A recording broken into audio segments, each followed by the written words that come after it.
How's it going, everyone? My name is Derek Afasi. I'm the owner of Afasi Financial Group and RetireSharp.com. Today's topic I want to discuss with you guys in full detail 401k retirement age and do a thorough review on when someone's gearing up for retirement. What are some of the different options that they may be eligible for regarding their 401k plan and how can they suit it better to their individual goals and situation? So, the 401k retirement, obviously, this is something that is offered through private institutions. When you have an individual that's working for that private company, they're going to be offered different benefits package, health insurance, disability insurance, any ancillary products, and then a 401k retirement plan that they could contribute their dollars into. So, in a given example, let's say an individual makes $100,000 in a given year, and this 401k plan says you could take a portion of your salary and place it into a type of retirement bucket. Any dollar that's being placed into that bucket is obviously going to make this bucket larger, along with the interest that's coming back with this bucket that is typically tied to mutual funds. So throughout the years, let's say if you've been contributing to the same 401k plan or multiple 401k plans, for 10, 20, 30 years, and now you start to get to age 59 and a half, age 60, what exactly are some of the options at that specific point in time? Now, some 401k plans are a little bit more of a pain than others, but what I've noticed is that typically, right when you hit age 59 and a half, age 60, a lot of these 401k providers allow you to take a portion, if not all of your 401k, and roll them over into specifically designed IRA contracts. Whether you've severed employment with that employer or you have just sufficed that specific age. And what they're trying to do is allow you that opportunity to grow those funds on a more consistent basis or segment your retirement dollars on a more consistent basis. So this is why when somebody is hitting that 59 and a half, age 60, they have different options available to them to provide them lifetime income at a later date and time, to provide them higher growth strategies at a later date and time, or currently something that's not paying as high of fees as the 401k plans would provide, something that has higher quality funds available in those sorts of plans. So it's all about looking at it the 30,000 foot view of saying, okay, what have I contributed to for a retirement sense for throughout my entire working year, and then now I'm at this age 60. I might want to retire in a couple of years or maybe at age 65. How exactly can I retire at this specific mark with confidence? At that year when I want to retire, how exactly can I say I'm pulling out Social Security income, I'm possibly pulling out pension income if you're offered one, and then how can you leverage your 401k at this age 60 to make sure that it's going to fit like a perfect puzzle piece for your exact retirement income goal? So the major problems that individuals have when they're trying to figure out their 401k retirement age and determine when they want to retire and really leverage their 401k for that, for that goal, what happens is individuals just leave their monies in their 401k accounts and they don't realize the negatives with those 401ks. Now, 401k plan is very good because it kind of allows a person to save without realizing it. So if someone's getting paid that $100,000 in a given year and they're throwing $10,000 into their 401k plan, well, there's a portion of their paycheck each and every pay period is getting placed into this 401k account. The good things about a 401k plan are the matches that the companies will provide. Now, this used to be a lot more attractive and have really fallen by the wayside in more recent years where some companies don't give you a match at all. Other carriers maybe give you like a 2% match. And what that is when they say they're matching, that's free money. So if somebody's placing $10,000 and they only made 100 grand that year and the company's matching at 2%, that means that if you think of it in the terms of that bucket, this person is placing $10,000 into this 401k plan and the company is placing $2,000 into this plan. So if this individual, let's say the next year placed $1,000 into this bucket, that's only 1%. Well, the company would only be placing $1,000. So it's a match up to a specific limit. Now, the major reason why I say leverage your 401ks and you place into specifically designed IRA contracts is because if you think of that bucket, yeah, you're placing contributions. Yeah, you might have a match going into on that side, but what also determines how large or small this bucket's going to be at the end of the day, at the end of the year, is the percentage rate that comes back. So these 401k plans are typically tied to mutual funds. Now, these mutual fund options are, anywhere from 5 to 15, 5 to 20 different mutual funds that you could choose. And typically what happens is you have very high cost mutual funds and they're garbage mutual funds, to say the least. So what's happening is you're paying for expensive mutual funds that have not performed as well typically as a benchmark type index. So what happens with that as a negative is if you have that opportunity at that age 60 to say, okay, well, I've already accumulated my 401k plan. If I'm still getting the match, it's not as if you're losing the match when you go and you take a portion of your 401k and you roll it over into an IRA, because if you're still placing in $10,000 into your 401k plan, well, then now you just have a fresh bucket of $10,000 with with the $2,000 match in that example. The match is not going to, it doesn't matter whether you have 500,000 in this 401k account or you have $0 in that 401k account, the match is still going to remain consistent. But this percentage rate, if you could get that percentage rate to grow at a more consistent basis and eliminate any sorts of fees or eliminate any sorts of negatives, obviously you can have the power of compound interest to get you from, in this example, age 60 to age 65 in a safe, consistent way. Whether you're looking to maximize out your income in retirement, there's a specifically designed contract for that. You could do it in the form of an IRA annuity, or if you're just looking to go more on a growth side or something that's more tailored towards your appetite for risk, well, then you could set up IRA contracts with actively managed portfolios.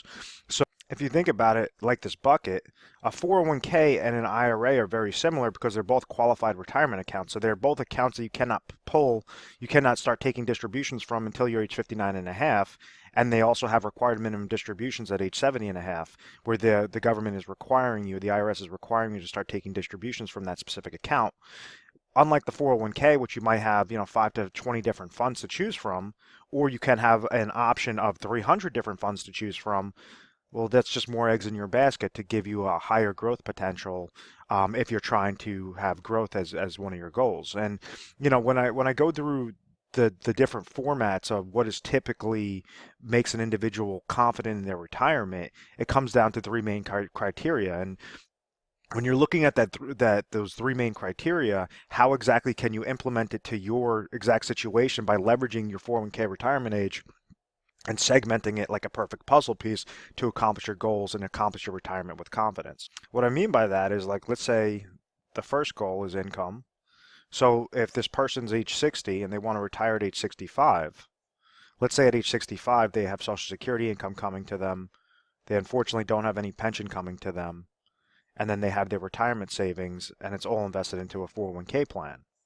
Let's say this 401k plan is sitting at $500,000, and you can use any number for this, so it doesn't matter. What the major goal is to say what's my need at age 65, what are my expenses at age 65, and then scale backwards. Let's say we determine that this individual, after a budgeting analysis, we determine that this individual needs $40,000 of income for the rest of their life from age of 65 to last them for the rest of their life.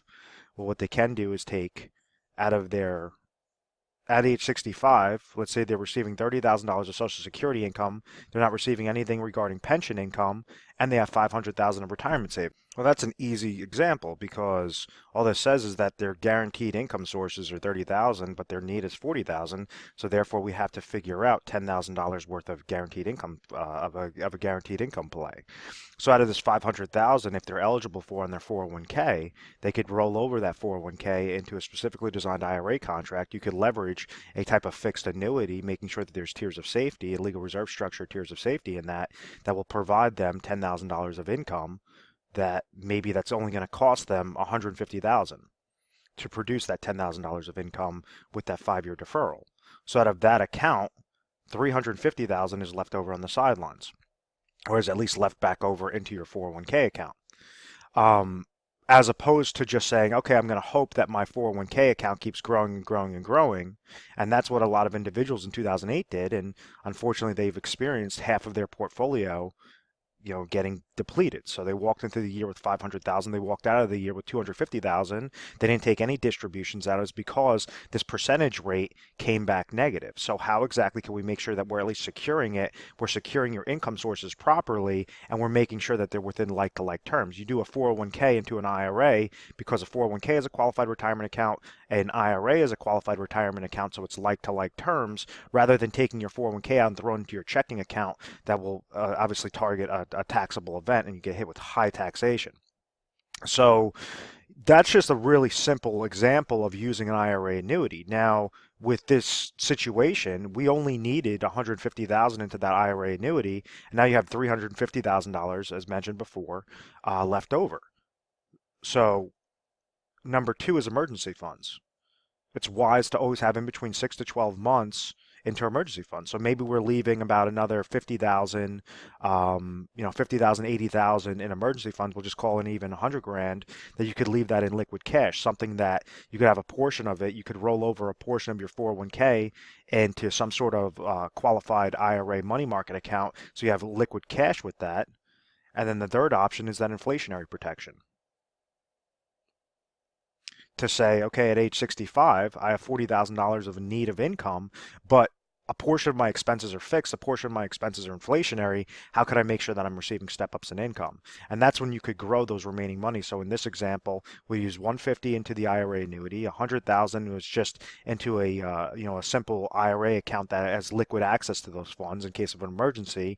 And now you have $250,000 that's left over that now you could grow those monies. You could either keep that portion in your 401k account and have it tied to those mutual funds, those limited mutual fund options, or you could go and roll them over into specifically designed IRA contract for growth and more on that safety and accumulation side. Receiving gains when the market goes up, not receiving losses when the market goes down, or just something that's more actively managed, that's constantly rebalancing based upon what the market indicators are showing you. So there's a whole slew of different things you could do, but as long as you keep it within these three criteria, retirement planning is not that difficult, and leveraging your 401k retirement age is not that difficult. The mistake that's common is individuals just say, oh, well, I've already saved my money in my 401k, so I'm already used to that. I don't want to change anything, and they're not being realistic, because that's how individuals fall victim to downward market losses. They fall victim to fees. They fall victim to advisor fees, and then they run that risk of outliving their money off of longevity risk, inflationary risk, and they cannot retire confidently. They're constantly in a panic, checking the market every morning, saying, oh my gosh, what's happening to my money? I'm hoping that my money's gonna keep growing so that I could retire. And that's when we see retirement disasters, when someone does not properly plan. So this is just really simple, hypothetical situations, but understand each situation is going to be different. It all depends upon your scenario, when you want to retire, whether you have sufficient amount of income sources where therefore you could leverage more dollars into emergency and those inflationary type protection aspects. But do you want to have something with 5 to 15, 5 to 20 different options that are paying high fees, or would you rather have something more that would be a specific suit for your risk tolerance, for your exact situation, for your exact income goal? And that's what we try to help you guys educate on. And this is why we make ourselves available to you guys 24 hours a day, 7 days a week. Our 1-800 number is 1-800-566-1002. You can check out our website, retiresharp.com. And when calling in, you'd be talking to an assistant, and they'll ask you, okay, what are you calling in for? And they'll patch you over to a specialist. That specialist is going to try to really figure out what your situation is, what you're currently doing, whether you can accomplish what your goal off of what you're currently doing, and really figure out what your goal is. And then if there are specific gaps within that goal, we'll give recommendations. Now understand, there's many times that we just tell these individuals there's no reason to change. There's no reason to go and shift around your money and leverage different sorts of product lines if it's not necessary and it's not going to give you proper leveraging strategies, proper consistency, something that's going to make you confident. If you couldn't already obtain a confident retirement off of what you're doing, we're going to be honest with you and tell you that. Now, there's also many times that individuals do need help, and they're kind of going into it and they just saved their money for retirement. They didn't really know what they were doing, and now they really have to go into a preservation and distribution strategy, and that's what we're going to try to educate you guys through personalized videos, through literature pieces. And this is the things that we've been doing for years now, and on a national basis, to make sure that everybody calling in is taken care of the right way. And at the end of the day, if you don't go with the recommendations, at least you were better informed off of your current situation. We're A+ rated on the Better Business Bureau. We've always had very good reviews. We've never had any complaints. It's because of this methodical process. I'm the owner of the company, Derek Afasi, with Afasi Financial Group. If you found value in this video, please feel free to subscribe to our YouTube channel, Retire Sharp, so you could have access to the most updated videos. Thanks so much, guys.